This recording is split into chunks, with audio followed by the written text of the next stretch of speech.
Guillaume Ibos poursuit ses études musicales au Conservatoire national de Paris dont il remporte le premier prix. Il est donc aussitôt engagé à l'Opéra de Paris. Il fait ses débuts à l'Opéra de Paris comme jeune ténor en 1882, jouant le rôle de Fernando dans La Favorite de Donizetti.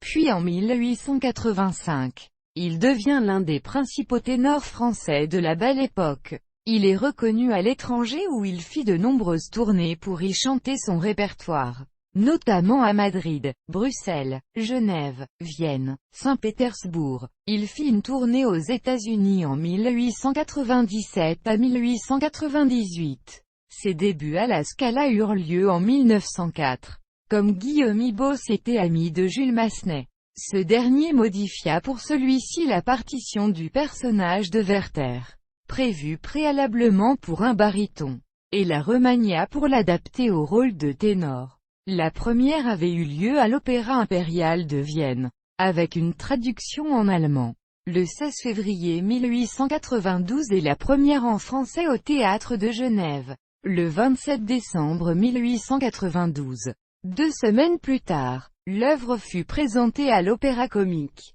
le 16 janvier 1893 avec Guillaume Ibos dans le rôle-titre.